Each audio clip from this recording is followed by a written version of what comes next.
What's going on, guys? Welcome back to the channel. Before I get started today, there's something you guys should know.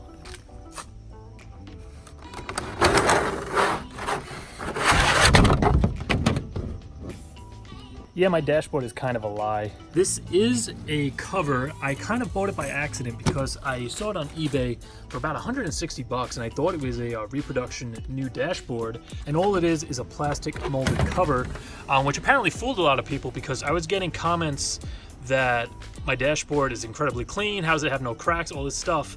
But yeah, as you can see, the dashboard isn't incredibly clean and has a few spots that would need to be repaired, but overall it really isn't terrible. And then this corner here is pretty messed up, and there's also like a crack right by that speaker there. But all in all, for a third gen dashboard that's like 30 years old, it really isn't that bad. I've seen them way worse than mine is. But here is the actual piece that I'm using. It's a dash top cover, and as I said, it's just a molded piece of plastic. They actually give you clear silicone when you buy this thing to actually secure it to the old pad. The reason I didn't do that was mostly because it was going to cover up the screw holes, and I didn't feel like going in here and trying to stencil out the holes and drilling them. So literally all I did was just slide it over the dash and left it there. And it just kind of sits over there and it fits nice and tight. It's like a perfect shape of the dashboard. And literally you can't even really notice that it's even a cover. The only way they can kind of tell is that the speaker grills are a little different. On this, it's just a bunch of holes. And on the third gen side, you can see it has these like lines in it. But once it's installed, I mean, you really can't tell. Even the little vents on the side here line up really well. So if the dashboard in your car is really cracked and messed up, I would definitely recommend one of these things. I'm not sure if they actually make like a full reproduction dash. I'm sure if they do though, it's probably extremely expensive because all of these cars, the dashboard just completely just disintegrates and cracks. But enough about the dashboard. Today's video, we're going to be installing new speakers in the dashboard, as well as probably wiring up the rears, because I don't really remember what I did when I hooked up my amps and sub in the back. And here's everything I picked up. I just got a 100-foot roll of Amazon speaker wire and these relatively cheap $60 JBL speakers. I kind of just went with the whatever 4x6s on Amazon had like the best rating. Sound isn't too important to me, especially being I just pulled out the 2 amps. Obviously I don't really care about it as much as I used to. I just want something that's going to sound decent. All it really needs is the sound working, so I'll have radio and my Bluetooth will work for the phone. One thing you got to know though with shopping for speakers for these cars, mostly just for the dash ones, the back ones you could pretty much get away with anything because those are 6x9s, and being there in the pillar here, there's a lot of space for the magnet in the back. But for the front, there's a lot of crap kind of underneath the dashboard, so if the driver on the speaker is too deep, you're going to hit stuff and they're not going to sit flat. So starting off, we're just going to come in here, pull my fake dash off. And as far as moving the factory dash, there's just a bunch of screws underneath the lip here. There's a bunch of Phillips head screws going all the way across onto the cluster. And then for the top, by the vents up here, there are a few long ones going all the way through and into the firewall. Once those are out, the dash pad will just slip right out and we'll have access to the speakers. As for the backs, all you really gotta do is remove the 2 sail panels. There's the Phillips head screw on the top, and then the rest are just kind of slide on clips. So once you take that screw out, you can kind of pull the top back a little bit and just slide the whole panel off, and then you'll have access to the speakers.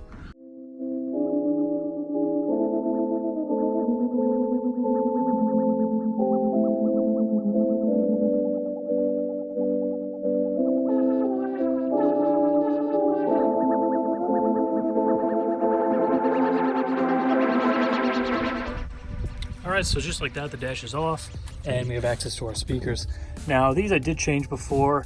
For some reason, I have zip ties in here. I don't exactly remember why I did that. I mean, it was a long time ago when I actually installed these. But I do have to go and hook these back up to the head unit. You can see the wire over here. It's just chilling in there, not hooked up to anything.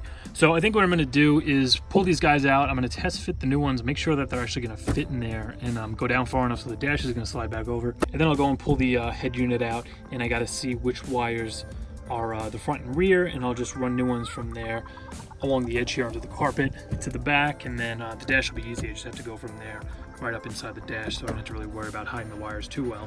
I'm not going to really cover running the wires because like 99% of you guys already probably have wires going from your head unit to your speakers like any like factory car would come. Main thing I'm going to be focusing on is how the speakers actually mount, because that's the thing that a lot of you guys want to do, is actually just swap out the new speakers. So let's start by opening up the new ones. We'll see what they look like, and then we'll go pull these out and get them installed. All right, so here's one of the speakers, and right away, just looking at this, the driver is relatively big, and the whole cage, you can see it's kind of like squared off. It comes all the way out to the edge before it turns down. So I'm not really sure if these are even gonna fit, but there's only one way to find out.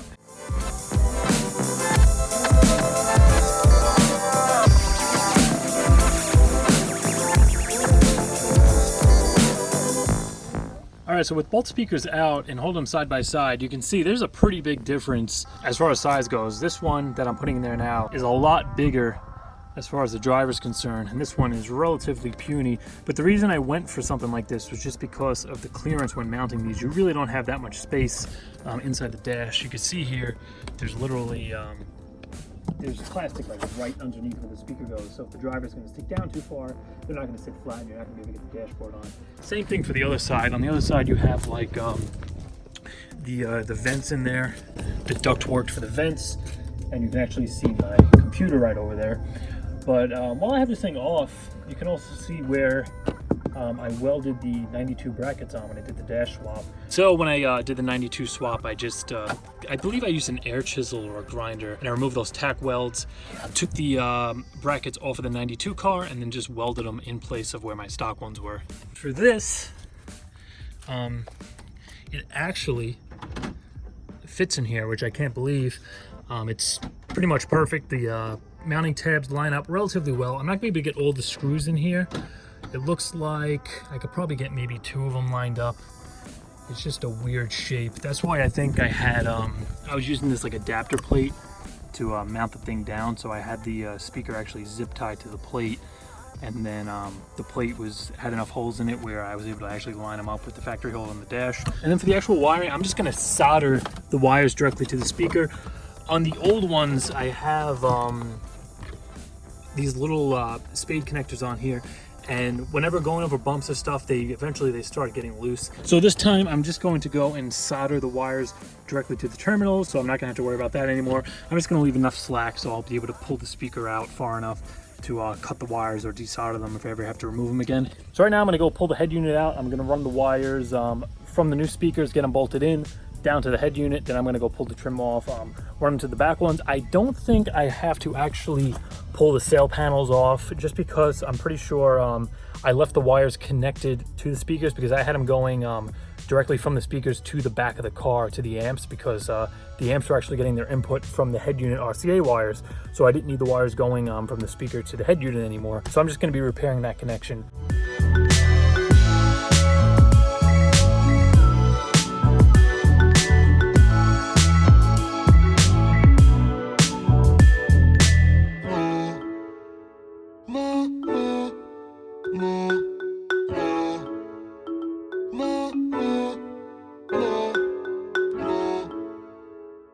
All right, so I just finished hooking the factory speaker wiring back up to the aftermarket head unit. Now, I actually have the factory wires in here. For some reason, I thought I removed these when I put the aftermarket amps in. So I'm pretty sure that these wires that go to the factory 4 speakers are hidden inside in the dash. I can already kind of see one of them just by looking up from the top. I got to try to reach up under there and push it through. I'm probably just going to extend them a little bit and solder them directly to the new speakers. And the back ones, I believe, I know I saw that one there when I did the fuel pump, so that one should be somewhere around this area back there. Same thing, I'm just gonna extend that and run it to the speaker, so that's a lot less work I actually have to do. But for making these connections, I am using an aftermarket, adapter for the factory harness, so you don't have to cut the factory speaker wires. So that just connects into the aftermarket harness here. And then all I did, before I didn't have these speaker wires connected to the radio side because I was using the RCAs as outputs. So all I did was, match the colors right back up again. But on the wiring, it actually says left front positive, left front negative, stuff like that. But I pretty much just butt connected everything together. I didn't really feel like soldering. I'm kind of sick of soldering after doing the whole blower swap. But these are all crimped and tight. Now I'm going to just plug it back into the radio, put this back inside, and then we'll go and hook all the speakers up.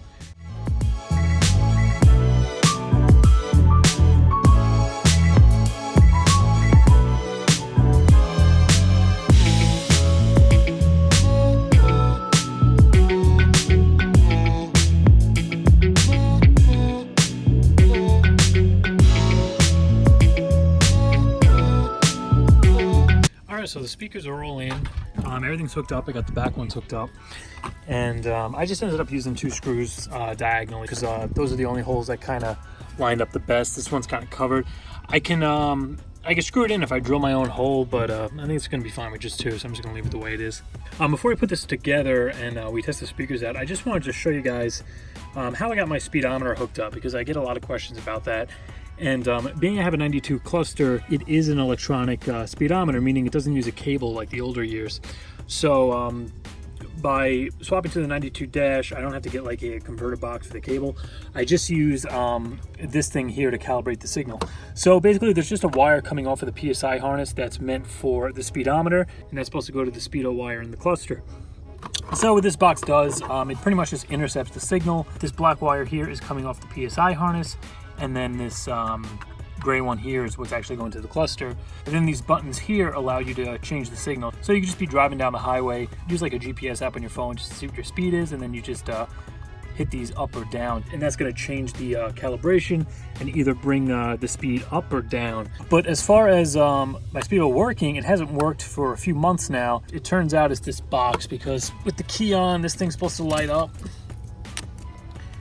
And I found this out when I was doing the blower and had to rewire a bunch of stuff over here. But you see with the ignition key on, power and ground being probed, we got 12 volts, but the box isn't turning on, so this thing probably just went bad. So right now I'm going to throw all the covers back on, put the dash pad back on, put my cover back on top of the dash pad, and we should be good to go. I'll hook some music up, we'll see how they sound.